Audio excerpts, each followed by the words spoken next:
fais le signe. Alors, Boker Tov, Hashem Hashem Nasser Nasser, L'Agdil Torah, l'Adira Betachlit Shalom Shamaim, c'est Lévi, comment allez-vous? Je suis de retour. Aïe, attendez 2 secondes. J'espère que ça va réussir à le bloquer pour tout ce truc. Top, apparemment, je ne sais pas le faire. Ah, ça y est, je vais peut-être trouver. On est aujourd'hui le 1er du mois de février. Vous avez, 1er février, le 16 du mois de Shvat, Achim Tovim Shalom. Pour les Tunisiens, c'est Seudat Yitro. Et ouais, ça y est. Pour les Tunisiens, Seudat Yitro. On a déjà fait plusieurs cours sur la Seudat Yitro. Ceux qui veulent savoir ce que c'est, ils n'auront qu'à regarder les cours sur le site Torah Moshe ou Rav Twitou sur Facebook, sur Torah Chaim ou sur YouTube. Voilà, comme ça, Bezrat Hashem, vous aurez les renseignements qu'il vous faut. Bezrat Hashem. Et nous, Nishmat Simcha Bat Mazal. روح השם תנחלם וחיליקס בן אסתר, רוח השם תנחלם בגן עדן, כל עם ישראל החיים טובים שלום ורפואה שלמה, החלמה מהירה פורטו למעלת ישראל ובכללם, את מורתים הקדושה בתורה וכן חיה בת מרים, שרה טליה בת אפרת מרים, דוד חיים בן נועה, יפה בת שמש, ז'ואנה, שנייה אחת בבקשה, fini. On remerciera aussi par cette occasion The Upside Pan qui a pris le collège pour la journée. Je rappelle que vous pouvez acheter un chiour pour soutenir la Torah ici, 120 € le cours qui sera dédié pour la personne que vous désirez. Aussi une grande refoua shlema pour Rivka Chaya Bat Mone Suzanne. Bezrat Hashem, Kakadou Baruch Hu lui envoie une grande refoua shlema. Une grande atzacha pour Binyamin Ganem. Hashem Shmurah Hayim Achim Tovim Shalom Hu Vishto Bechol Hashem Bracha Revacham Seadav. וזהו זה עד כאן לשוננו היום. בת שבע בת ספיר. Qu'est-ce que tu dis? בת שבע בת ספיר. ודאי, בת שבע בת שפיר. Hashem Yishmor Haya, Amen ve Amen. Tov. On est déjà jeudi, comme on l'a dit tout à l'heure, on étudiera un mamar sur la paracha de la semaine. Rachel Bat Miriam. Rachel Bat Miriam. Tinok Ben Rachel. Tinok Ben Rachel. Et notre ami Meir Ben Mesaouda. Meir Ben Mesaouda. Soufan Hashem Yishmor Hayou. Voilà, Kolam Israël. Bezrat Hashem, que ce shiur soit dédié pour tout Israël. Et surtout qu'on n'oublie jamais de travailler mamash, rak l'irvodo shel akadosh baruchu, que ce soit pour moi, que ce soit pour vous, que ce soit pour tous les enseignants, que tout ce que nous fassions n'ait jamais d'attrait personnel, mais qu'il soit tout en l'honneur d'Hachem. Et je ne dis pas ça pour rien. Aval quoi qu'il advienne, quelques mots sur la paracha de Yitro. Alors on est dans Yitro, vous savez que Yitro est un personnage qui demande réflexion, parce que si le monde a été créé pour la Torah, comme le dit Rachid d'ailleurs à propos du Yom HaShishi. Pourquoi? Parce que le monde a été créé pour que Israël étudie la Torah, comme le rappelle le Baal HaTurim dans son commentaire sur Bereshit, et d'autres références qui n'en finissent pas. Pourquoi Dafka sur Yitro? Yitro était un prêtre d'Avodah Zarah, vous le savez. Dans cette paracha Shiris qui se divise en 2 dimensions. La première, c'est Yitro, le personnage. La deuxième, c'est les 10 commandements. Les 10 commandements, on verra ça plus tard. Moi, ce qui m'intéresserait maintenant, c'est d'essayer de comprendre pourquoi Dafka Yitro. Yitro, qu'est-ce qu'il a de spécial, ce personnage qui a fait tellement de fautes dans sa vie? Il a été le prêtre d'Avodah Zarah de toutes les nations du monde, de toutes les religions. Monsieur, il fait teshuva. Alors, kola kavod. C'est un guerre. Un guerre, il n'a pas besoin de kavod. Il a le droit à son kavod. Un guerre, c'est celui qui se convertit.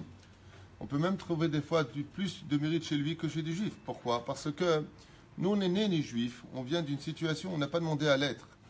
Et on fait Torah Mizvot Masim Tovim. Le goy qui se convertit au judaïsme, il prend sur lui le hall des mitzvot. Ça veut dire qu'il aurait le choix de respecter cette loi noachide, uniquement cette loi, et de s'en tenir à cela. Et il a Olam Haba, et il a le Gan Eden, comme tout le monde. Ah, c'est pourquoi Dafka venir et prendre une dimension chez Yitro, Chaot Rabbi, parce qu'il a entendu. Alors Rachid, le Baal Tosafot, ici le Baal HaTurim, la Gemara elle-même, il dit qu'est-ce qu'il a entendu Yitro? La Torah elle te dit qu'est-ce qu'il a entendu? Il a entendu quoi? Tout ce que Dieu il a fait à Moshe à Israël, qu'il l'a fait sortir du pays d'Égypte. Non, il y en a qui disent non, il a entendu Kiryat Yamsouf, vous savez, on en a souvent parlé, c'est pas la peine de revenir dessus.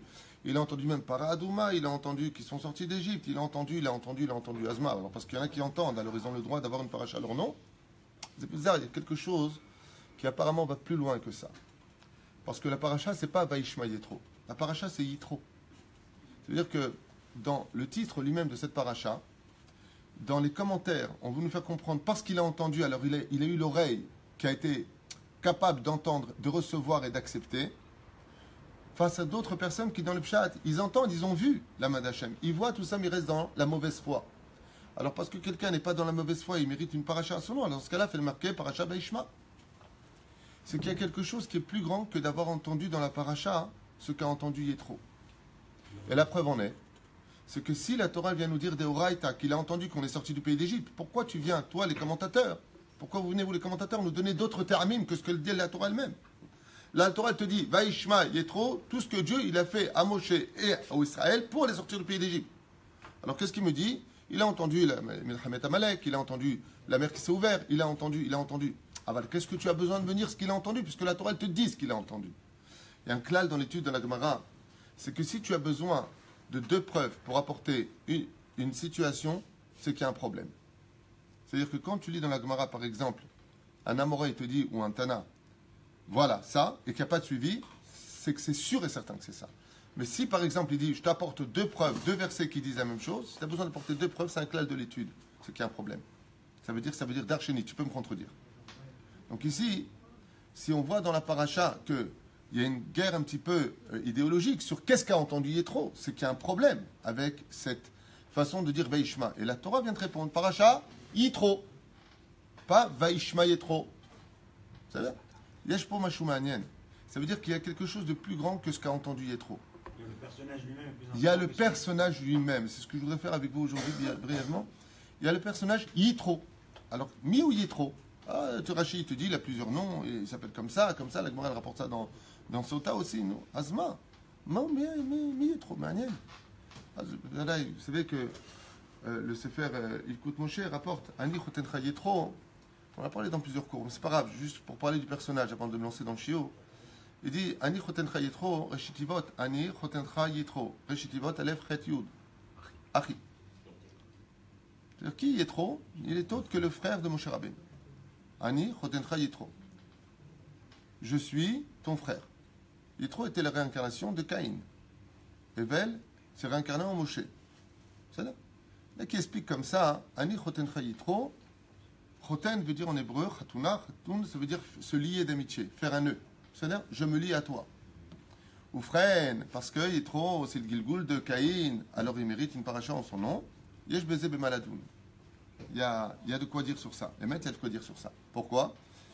Parce que Yitro, c'est le seul personnage avec Shmuel Hanavi qui ont réussi à relever l'âme de Caïn de la Sitra Hara à la Sitra d'Ekdusha. C'est 2 Gilgulim. C'est pour ça que Yitro a une paracha à son nom. Et comment s'appelle le livre du roi David? Shmuel. Le livre où le roi David apparaît sur 1 tome et 2 tomes, c'est Shmuel Hanavi. Pourquoi? Eh bien parce que si David est la réincarnation de Adam Arishon et qu'il a relevé cette étoffe, il ne faut pas oublier que ça se trouvera dans le livre de Shmuel. C'est bizarre. Tu aurais dû me faire à la limite Shmuel un petit livre jusqu'à Vatit Palel Chana. Bon, est-ce qu'il a fait un petit peu? Il a nommé le roi David. Ça s'arrête au milieu après quelques chapitres. Après, ça parle que du roi David. À la limite. Non, même dans Melachim. Mais Davka, tu retrouveras le roi David dans Melachim. Mais tu as raison de le dire. Mais pourquoi Davka? On voit que quand les forces du mal font une teshuva qui est si forte, eh bien, les Shmuel, 2 livres de Shmuel dans lesquels on ne parle pas spécialement de Shmuel. On parle de Shmuel pendant quelques chapitres jusqu'au moment où il va nommer le roi David. Il s'éteindra à l'âge de 52 ans, mais goodbye. Après ça, c'est tout. Il n'y a plus de Shmuel. Et pourtant, ça continue dans le 2e livre, où là-bas, il n'y a plus du tout de Shmuel. On retrouvera Eviatar, on retrouvera Nathan, on retrouvera d'autres prophètes. Mais ça reste le livre de Shmuel.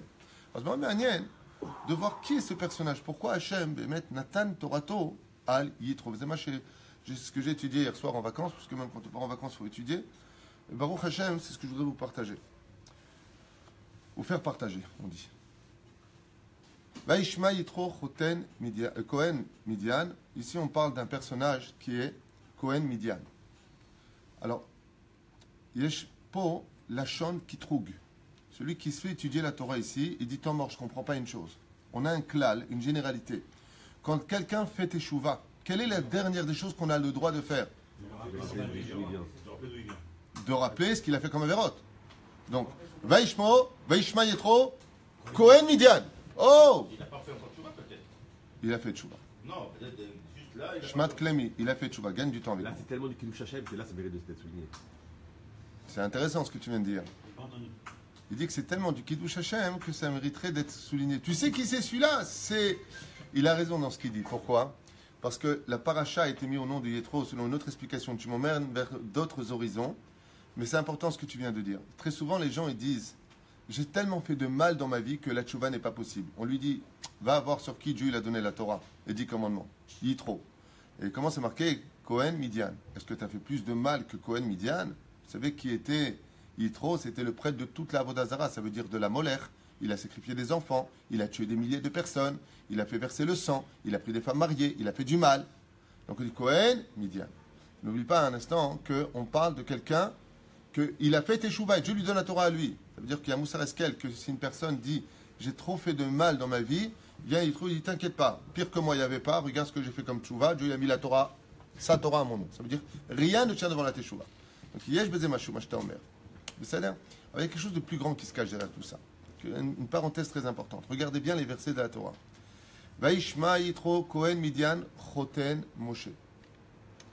Rashi, contrairement à d'autres versets, nous dit que Yitro, le non-juif, dans cette paracha pour l'instant, vient et lui dit je viens vers toi parce que je suis le beau-père de mon gendre.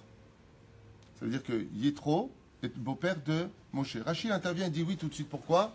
Il veut avoir le titre d'être celui qui...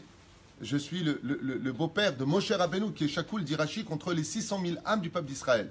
Donc je viens avec un titre honorifique. Il y en a qui expliquent, qui disent Ishma Yitro Milchemel Amalek. Il vient pour se convertir. Avec quel argument il vient pour se convertir? Parce qu'il a entendu Amalek.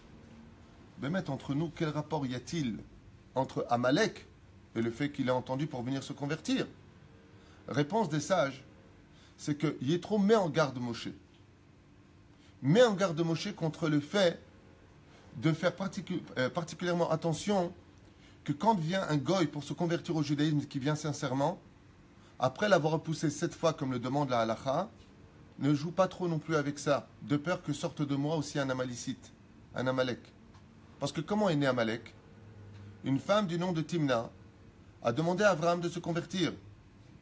Elle lui a demandé plus de 7 fois. Et Abraham lui a dit, je ne veux pas te convertir. Je ne te convertirai pas. Elle est partie voir Yitzhak. Elle lui a dit, non, je ne te convertis pas. Mon père n'a pas voulu te convertir. Timna vient du mot leimana, qui veut dire évite-moi.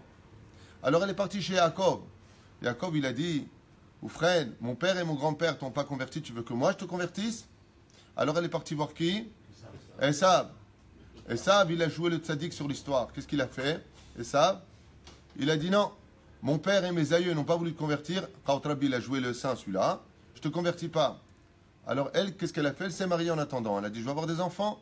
Et elle est partie voir Eliphaz, le fils de Esav. Et comme elle était très jolie, malgré son âge avancé, elle s'est donnée à lui, elle est tombée enceinte d'un garçon qu'elle va appeler Amalek. Il lui dit, trop, j'ai entendu Amalek. Maintenant que j'ai entendu Amalek, j'ai des raisons pour toi, Moshe Rabbeinu, de me recevoir, même si j'étais le pire des prêtres de l'histoire, le Kohen Gadol, le pape, si tu veux, de toute la Vodazara. C'est que, étant donné que maintenant, regardez, vous sortez du pays d'Égypte, qui c'est qui vous attaque? C'est Amalek. Si vous aviez converti Timna, son fils n'aurait pas été un ennemi du peuple d'Israël. Mais étant donné que maintenant vous ne l'avez pas converti, qui est né de ça? Amalek qui vous attaque. Alors il a entendu Amalek, il a dit maintenant c'est l'occasion pour moi de dire à Moshe Rabbeinu, ne me refuse pas, même si j'ai été le pire des rachats de l'histoire. C'est-à-dire, mais ça ne te répond toujours pas qui est ce personnage Yitro. Ça c'est l'argument de la conversion de Yitro. Alors écoutez bien, Takshivou et Tev, parce que ce qu'on va étudier maintenant, Bémet, concerne au summum du summum notre génération. Puisque le Satan, de toutes les mitzvot que nous faisons de la Torah, s'en prend justement au titre de Yitro, plus que toutes les autres avérotes. Toutes. De tout temps, le Yetzer Hara, il s'en est pris à l'amour de l'argent, la vodazara du culte du sexe, ou de la vodazara du culte de ce que vous voulez, de sexualité, Ken. Aval, dans cette génération-là, étant donné que nous allons retourner au Har Sinaï, c'est-à-dire reprendre la Torah du Melech HaMashiach très très prochainement, où notre Torah va être expliquée de façon et dans des dimensions différentes, nous retournons un petit peu dans la dimension de Yitro. Dans le texte de la Torah, voilà ce que nous y lisons. Vaishma Yitro Kohen Midian. A entendu Yitro, le prêtre de Midian, Choten Moshe, le beau-père de Moshe Rabbeinu. Et Asher Asa Elokim le Moshe ou l'Israël Amo, de ce que Hachem a fait à Moshe et à Israël, son peuple. Ici, on parle de notion générale. Il n'y a pas de notion individuelle. Ki otzi Hachem et Israël mi Mitzrayim, car il a sorti Israël de l'Égypte. Chose qui paraissait impensable et impossible. Impossible, tachles, à cause des démons qui formaient des barrières autour de l'Égypte. Écoutez bien maintenant. Vaikar Yitro Choten Moshe. Et Moshe a pris avec, Yitro a pris avec lui le beau-père de Moshe. Pourquoi est-ce qu'il insiste? Pourquoi est-ce qu'il insiste? Arrête, c'est marqué juste avant qu'il est le Choten de Moshe. Mais il avait marqué qu'il était Cohen Midian aussi, à ce moment-là.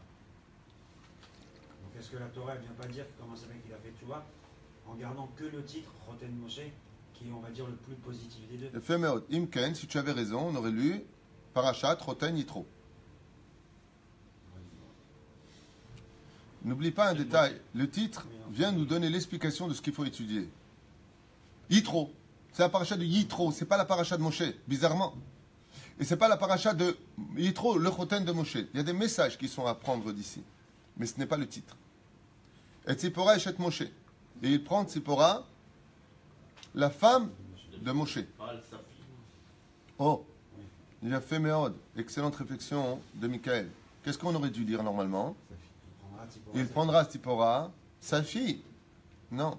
Il prend Tzipora, la femme de Moshe. Achar Shiluchea, après qu'il l'eût envoyé. Mais ça, on sait très bien qu'il l'a envoyé. Alors pourquoi la Torah nous dit ici Asher Shiluchea? Parce qu'il l'a renvoyé.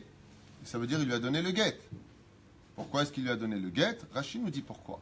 Si je me tourne vers Rashi, il dit Vaikach Moshe et Ishto ve'et banav. Rashi nous dit, Moshe, quand il est parti de Midian, il a pris sa femme et ses enfants. Aaron ikrato, il a rencontré Aaron qui venait vers Moshe en sortant d'Égypte, Ve'ara Elokim, sur la montagne de Dieu, le Har Sinaï. Amarlo mi em alalou. Amarlo, il leur a dit, qui sont-ils eux, en parlant de Tzipora et des deux enfants. Amarlo, Zoi ishti shenasati beminyan, ve'elu banai. Voici ma femme et voici mes deux enfants que j'ai épousés à Midian. Donc sa femme qu'il a épousée à Midian et ses deux enfants. Ve'amarlo, et où est-ce que tu les emmènes, dit Rashi. Amarlo les Mitzraïm, je les emmène en Égypte. Amarlo, il lui a répondu, sur les premiers déjà qui sont en Égypte, nous sommes détruits, nous sommes déjà en esclavage, et toi tu veux les rentrer dans cette douleur-là. Qu'est-ce que lui reproche à Aaron? À Moshe Rabbeinu? Pourquoi tu les ramènes en Égypte? Pourquoi tu vas emmener ta famille en Égypte? Ça veut dire que nous, maintenant, on va tous sortir et il y a une souffrance, des hurlements en Égypte. Ouais. Et toi, tu veux que eux, ils subissent cela. Amarla lech il est betavir, natlash nebanea ve'alchala. Il a pris ses deux enfants, Tzipora, et il est retourné dans la maison de son père. C'est-à-dire, comme ça, on comprend un petit peu l'histoire. Ve'etchene banea, ashershem ha'echad gershom, ki amar ger ha'iti beretz nochriya. Et là, une fois de plus, il nous rappelle quelque chose qu'on a déjà lu précédemment.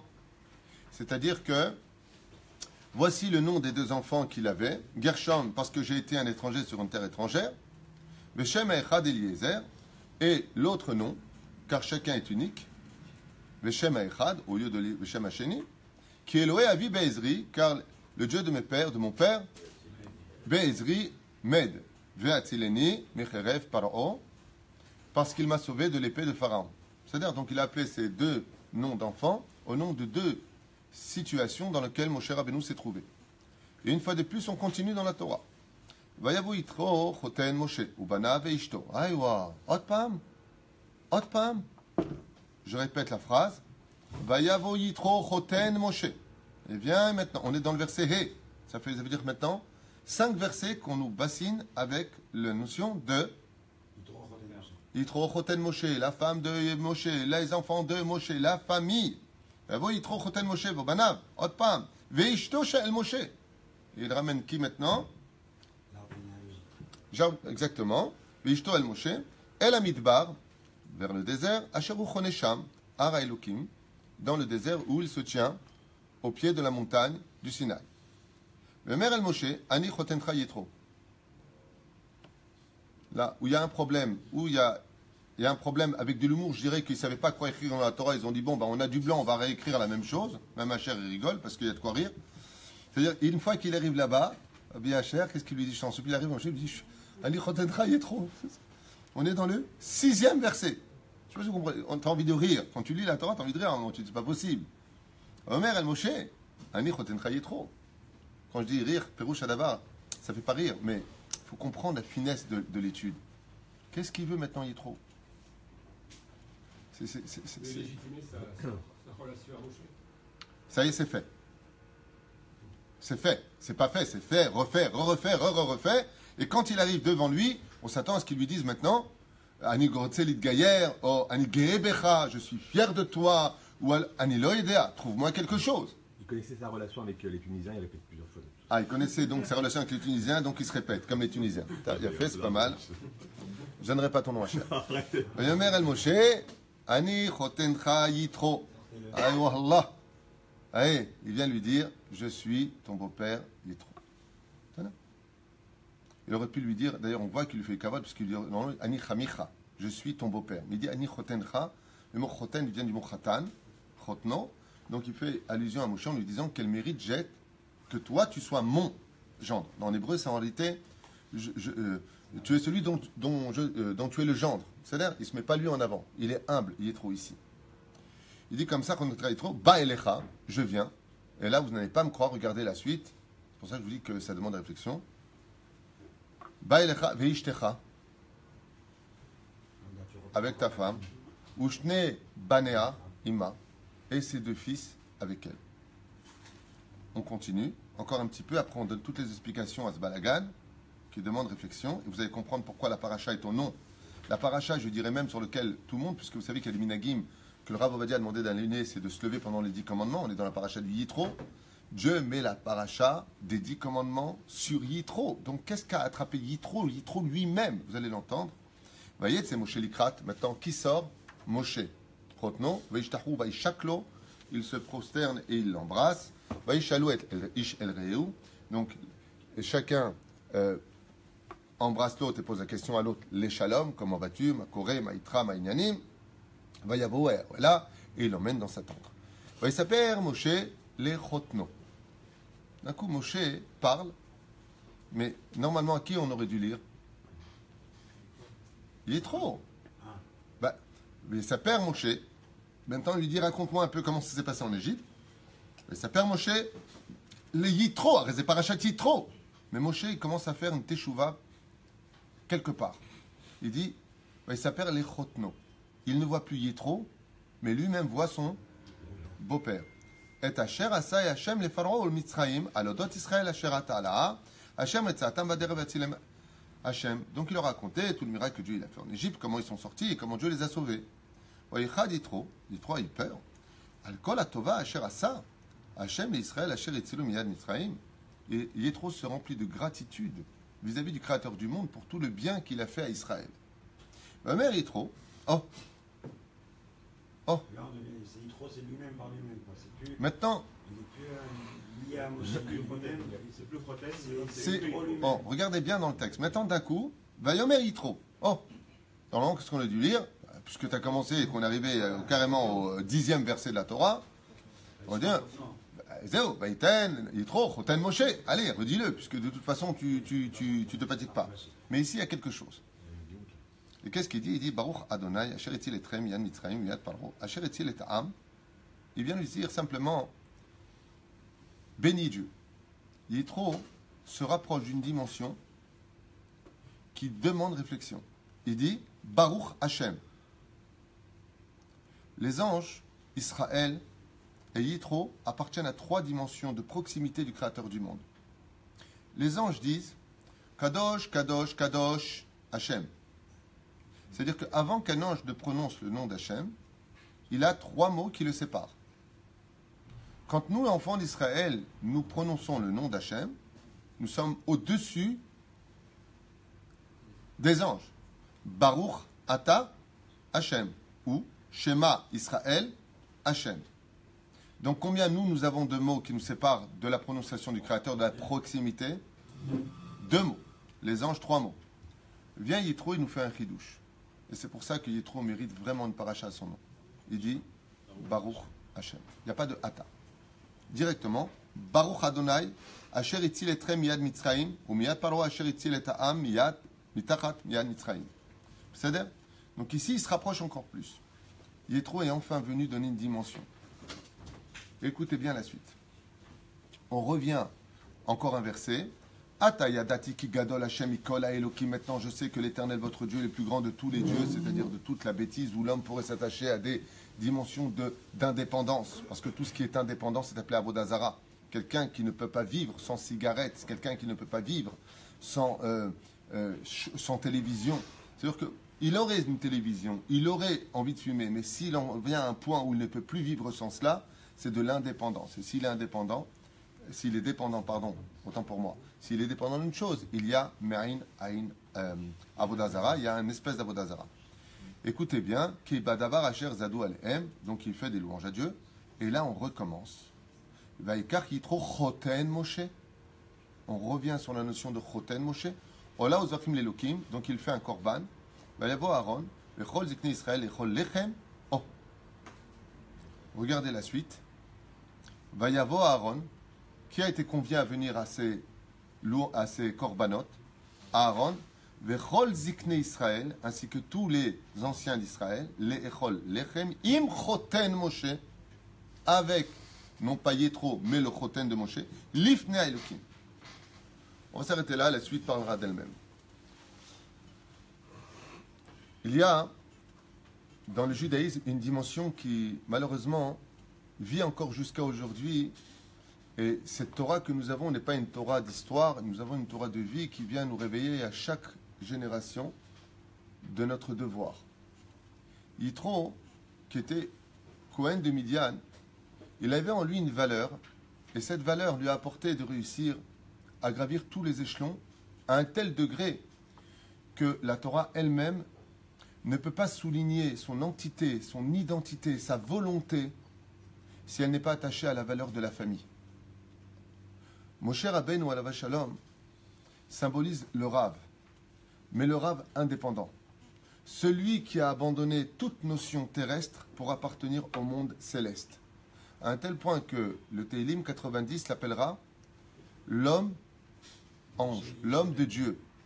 Moshe va, si vous voulez, réveiller une dimension dans le peuple d'Israël qui va mener à ce que l'on appelle la perte du contrôle. Par exemple, Moshe est près de Myriam et Aaron dans la paracha de Be'alotecha, et Aaron et Myriam parlent sur le statut de Moshe en tant que Rav d'Israël. Et de quoi est-ce qu'il parle? De son mariage. Le problème de Moshe Rabbeinu, c'est que Moshe Rabbeinu ne peut pas servir d'exemple pour le peuple d'Israël sur le domaine du couple, de la famille. Tandis que tout ce que veut Hachem dans la Torah, ce n'est surtout pas reposé sur un homme. Ça veut dire, je m'explique clairement, quand on prend un bol pour recevoir du lait, puisque la Torah est comparée au lait, c'est-à-dire comparée à l'eau, comparée à l'huile, comparée au lait, c'est-à-dire zavat halav ou dvash, dvash halav tahat shoner.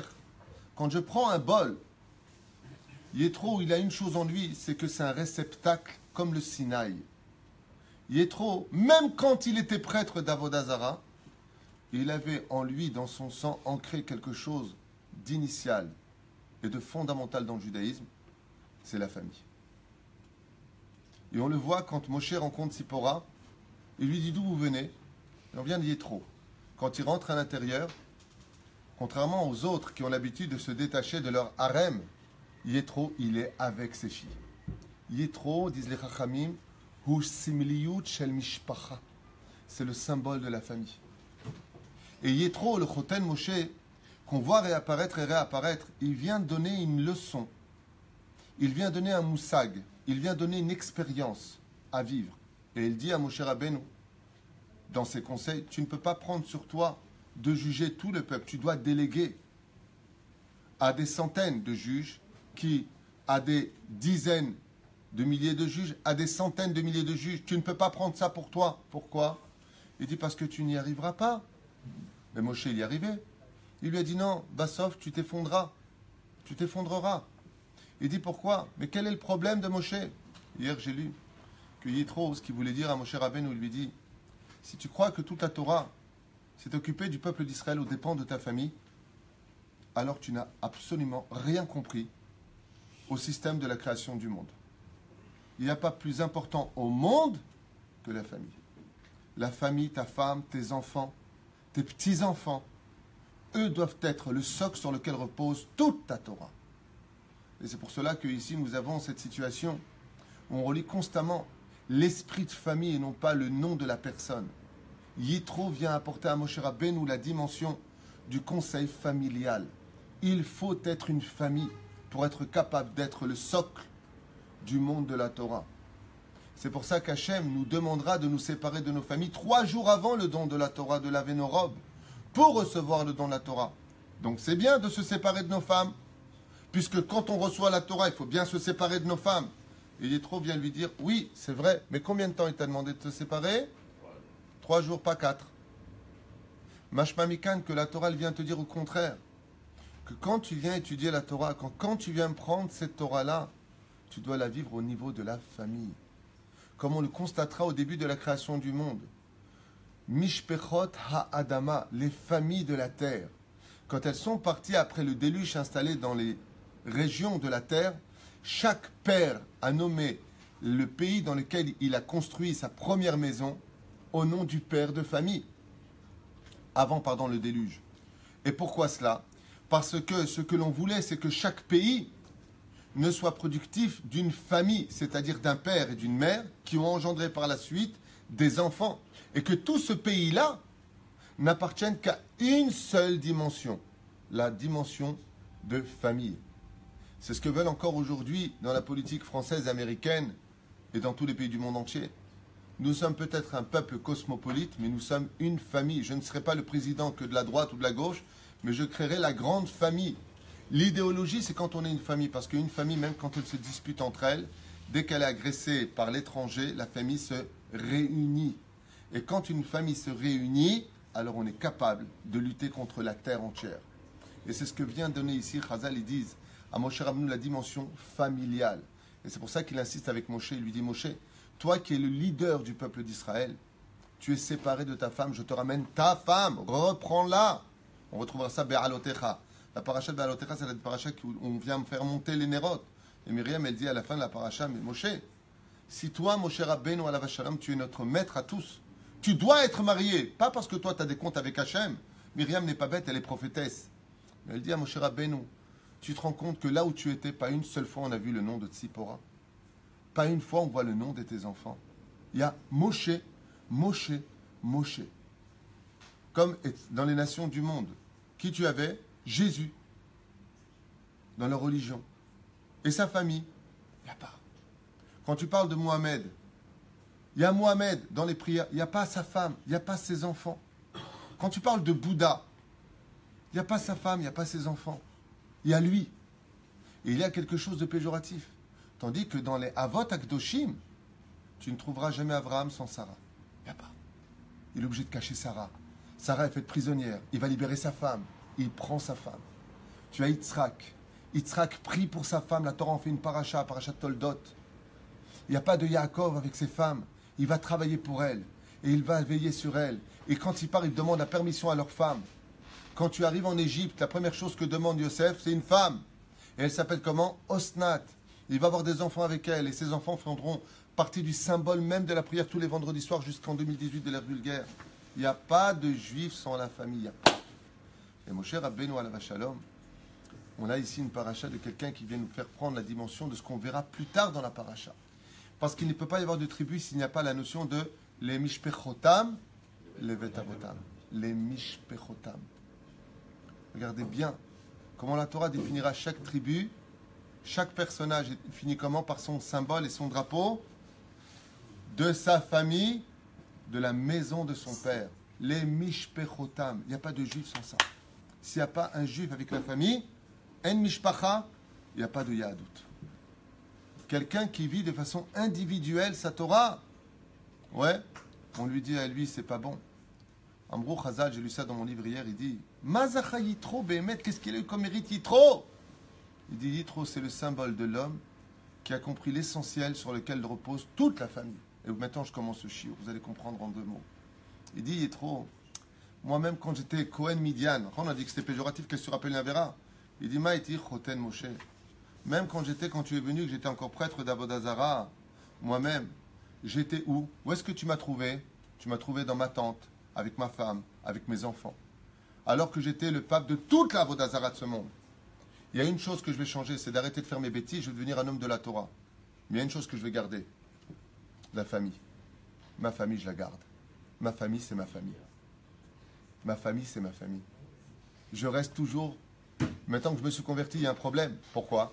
Parce que quand un converti se convertit, il n'a plus aucun lien de parenté avec sa famille. Vous le savez bien. Un homme qui se convertit selon la Torah, sa mère n'est plus sa mère, son père n'est plus son père. Il est le fils d'Abraham et le fils de la Shekhinah. Maintenant, qu'est-ce qu'il lui dit, Cohen Midian? Choten Moshe. Il lui dit, moi, je suis tellement ancré dans la famille que normalement, maintenant que je me convertis, tu n'es plus mon gendre, puisque je n'appartiens plus à cette situation. Ouais. Il lui dit, non, c'est dans mon sang. Malgré tout, on est de la même famille. Je me reconnais en tant que famille, si tu acceptes de rester, bien entendu, mon gendre. Et la reine Moshe Rabbeinu alav shalom maskim ito. Quand ils vont faire le korban, qu'est-ce que fait Yitro? Il lui dit, tu devrais inviter à Aaron. Pourquoi d'Afka Aaron, Vizikne Israël, Amrou Chazal? Parce que Aaron, c'est le symbole de qui? Du Shlom Bait. Oev Shalom, Verodev Shalom, Oev et Eberiot Korban la Torah. Aaron, Vechol Zikne Israël. Pourquoi Vechol Zikne Israël? Amrou Chazal, pour apprendre aux anciens d'Israël, ceux qui sont le symbole du peuple d'Israël, que surtout ils doivent être constamment en famille. Apprenez aux enfants d'Israël qu'on doit être en famille. Oui, mais j'ai trop de travail à la Rabbanout, j'ai trop de travail au Kollel, j'ai trop de travail.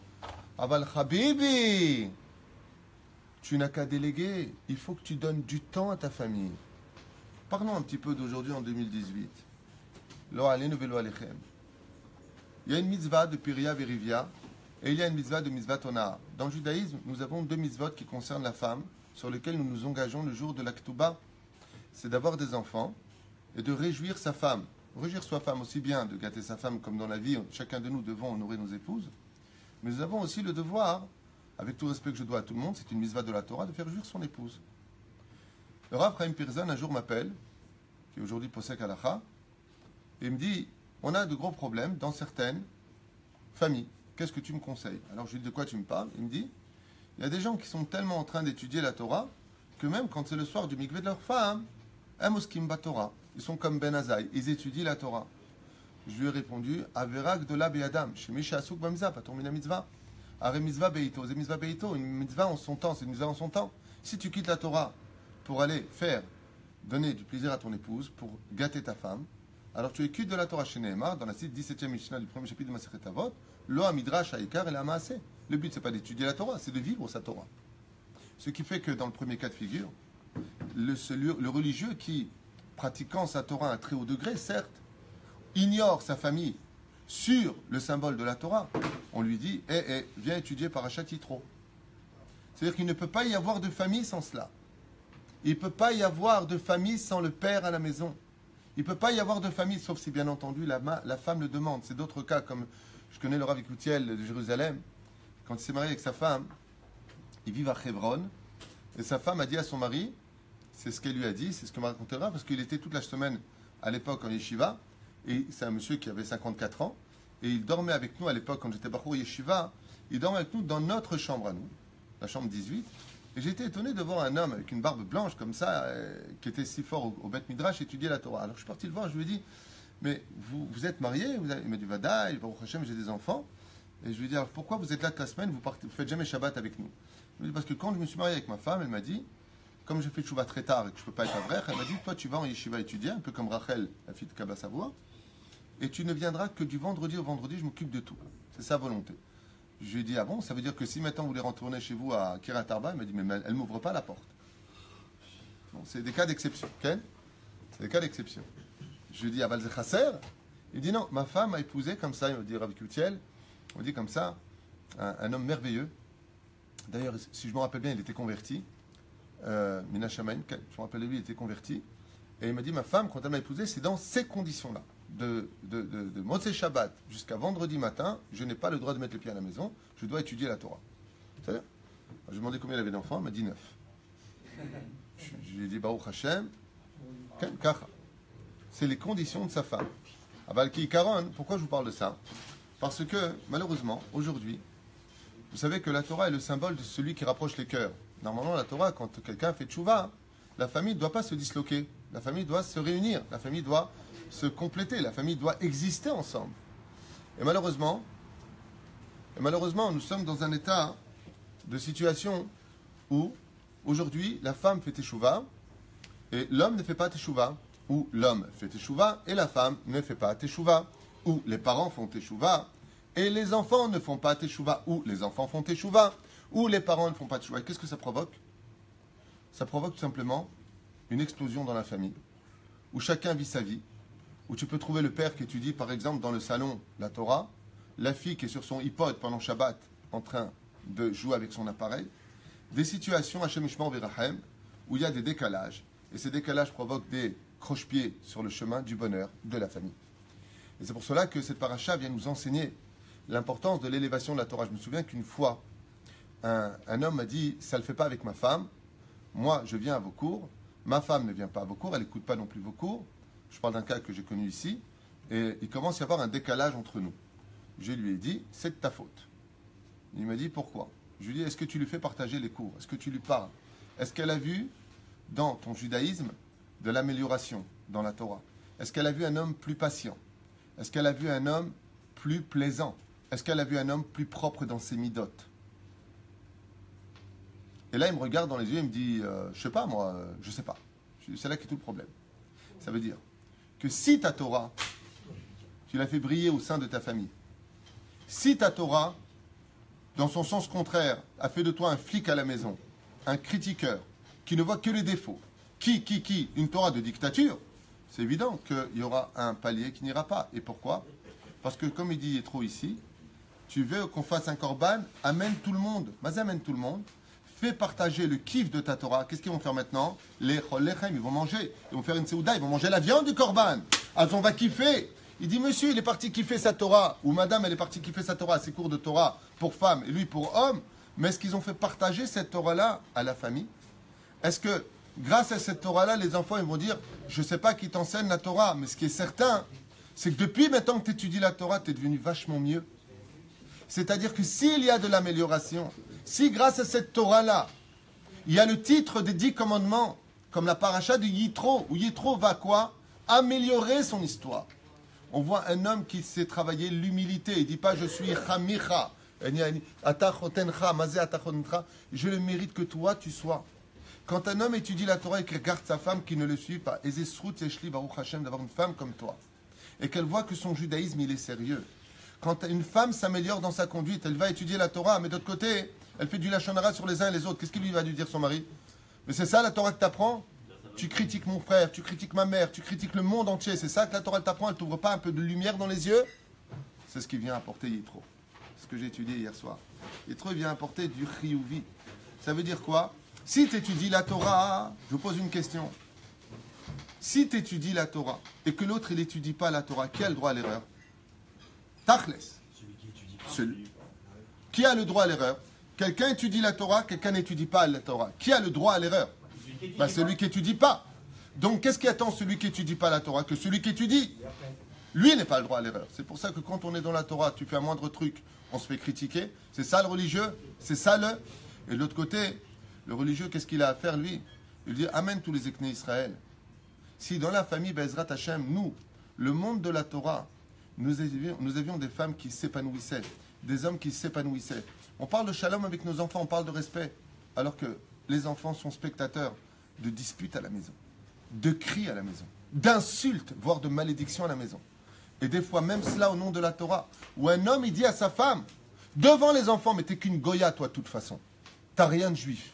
Faudrait vérifier qui est ta mère. Yétro, il vient et dit, oh, avant la Torah, il y a un derech eretz. Avant de lire le mot Anochi Hashem Elokechem, Anochi Hashem Elokecha dans le cas échéant, ouais, il y a d'abord Yitro. Pas Choten Moshe, pas Vaishma, il y a Yitro. Et Yitro, c'est l'homme de la famille. C'est l'homme qui a 7 noms. C'est l'homme qui sait se comporter avec chacun de telle façon à ce qu'il sera rapproché les autres. Et regardez ce que dit Srazal, c'est Pele Plaim. J'avais lu ça, je crois que c'était au nom du le Harla Pakadosh. Il donne un Moussag Eskel hors du commun. Il dit, pourquoi est-ce qu'on ne voit pas Yitro après cette paracha accompagner Moshe Rabbeinu? Arrête Yitro, il vient chez Moshe, il se convertit, il vient prendre la Torah. Imken Madoua et Neno Melave Oto. Pourquoi est-ce qu'il n'accompagne pas? Au sage d'expliquer que Yétro a dit non. Regardez bien la suite. Takshivu etev. Yétro, qu'est-ce qu'il dit à ce moment-là? Il dit, Moshe, je ne peux pas venir avec toi. Il faut que je retourne à Midian et dans tous les pays où j'ai été. Il dit, pourquoi? Il dit, maintenant que j'ai compris la Torah, est-ce que je vais laisser les autres dans l'ignorance? Il faut que j'aille faire Teshuvah et rapprocher maintenant les convertis vers la Torah. C'est pour ça qu'Alpi Kabbalah, Yitro se réincarnera, comme on avait parlé une fois, au nom du prophète Yona. Yona, ce n'est pas le prophète d'Israël, c'est un prophète d'Israël, mais c'est le prophète des nations du monde. Et Yona, ça veut dire pigeon, colombe. C'est pour ça qu'on mange des colombes le jour de Soudat Yitro. Vous vous rappelez de ça?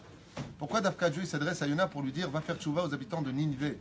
Parce qu'Hachem Gilgal, il a envoyé tous les Gilgulim qui ont été prêtres d'Avodazara à cause de Yitro dans la ville de Ninive. Donc il demande à Yona, va les voir et dis-leur. Et lui il refuse. Madoua, pourquoi est-ce qu'il refuse?